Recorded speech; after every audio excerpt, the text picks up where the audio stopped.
Tonight, we descend into a digital abyss, a place that masqueraded as a children's haven, but became a global engine of exploitation. Kidflix.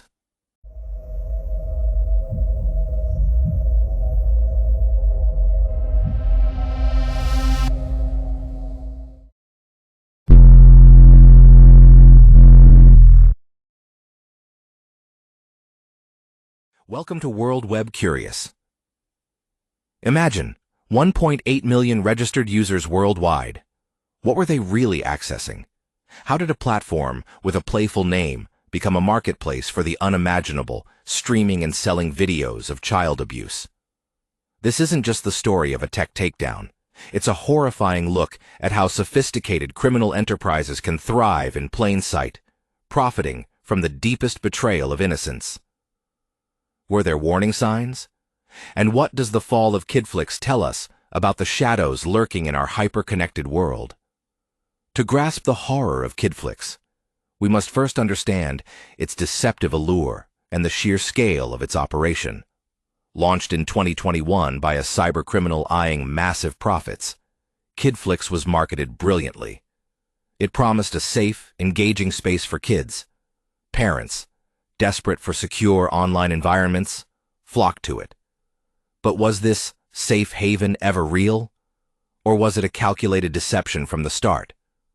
The platform quickly became one of the most popular among pedophiles. Could a platform this vile operate without raising alarms? While specific whistleblower accounts for Kidflix aren't detailed in this context, in similar cases involving massive platforms, red flags are often missed or ignored. Did the pursuit of user engagement and profit overshadow whispers of illicit activities? How many chances were there to stop this before it ballooned into a global crisis? For Kidflix, the focus was clearly on its perverse business model. The unmasking of Kidflix began in 2022, culminating in Operation Stream in March 2025. This wasn't a small-time bust. We're talking about a coordinated effort across 35 countries, spearheaded by Bavarian authorities and Europol. What did they find when they finally breached Kidflix's servers? The numbers alone are sickening. So, how did Kidflix operate its grotesque marketplace? It wasn't just a simple file-sharing site. It was a sophisticated, gamified ecosystem of abuse. Kidflix was a behemoth. Between April 2022 and March 2025, it amassed 1.8 million registered users. Think about that. Nearly 2 million accounts accessing a library of horror. The platform didn't just allow users to download child sexual abuse material, CSAM. It allowed them to stream it. Instant access to the unthinkable. And the content was relentless. An average of 3.5 new videos of abuse were uploaded every hour.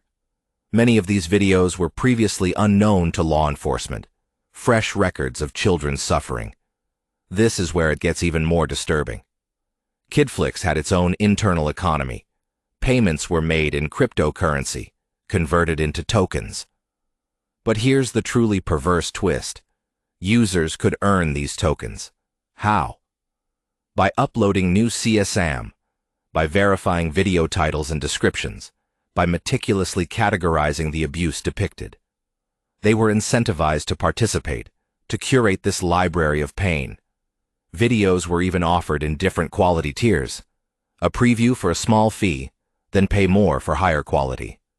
Can you imagine a system more designed to perpetuate and industrialize child abuse? With 1.8 million users across the globe, the reach of Kidflix was truly international. Over 91,000 unique videos were shared on the platform during its operation, a staggering 6,288 hours of recorded abuse. Each click, each stream, each download, a re-victimization of a child whose trauma was now a digital commodity. When the servers were finally seized on March 11, 2025, they still contained around 72,000 videos. How many children does that represent? How many lives were irrevocably damaged?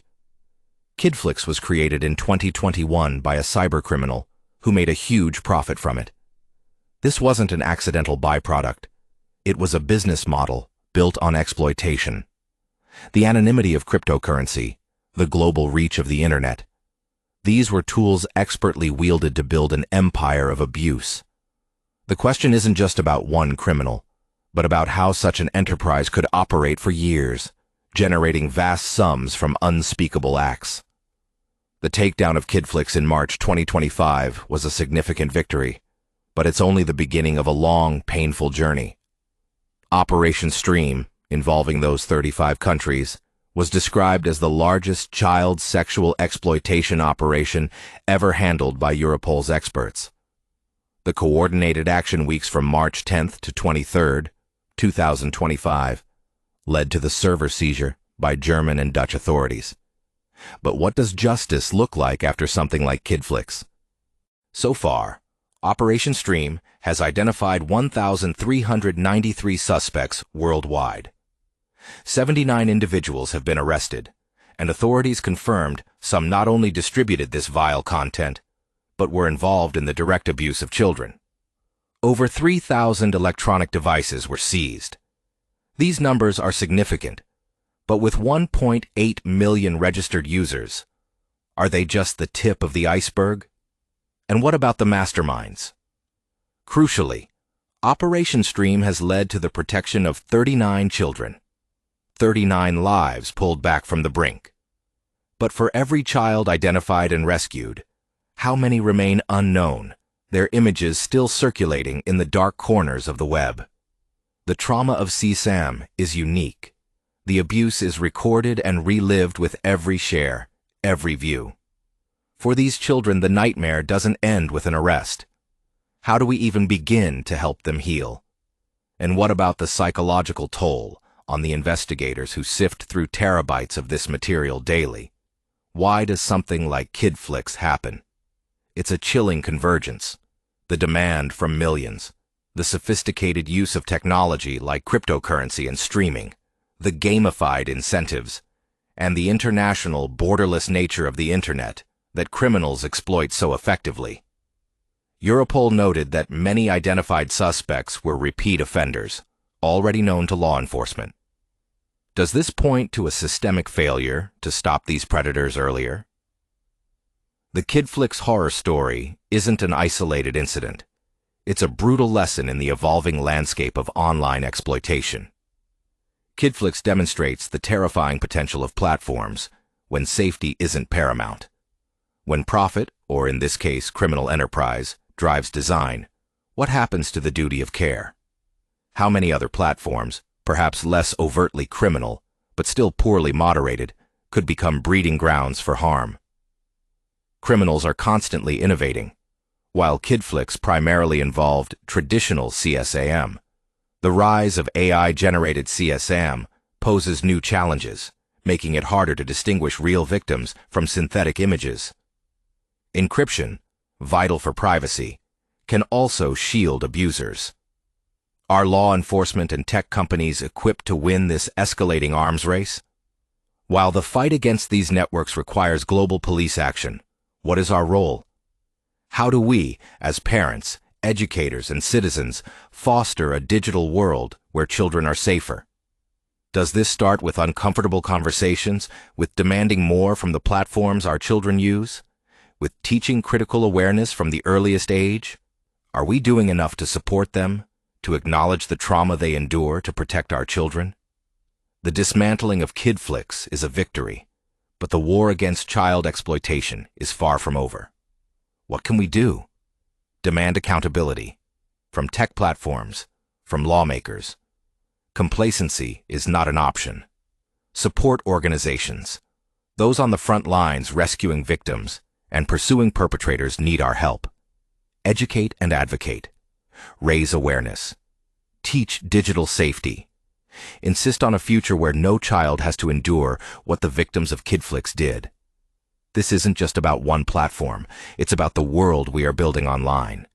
Will it be a space where predators thrive, or one where children are truly safe?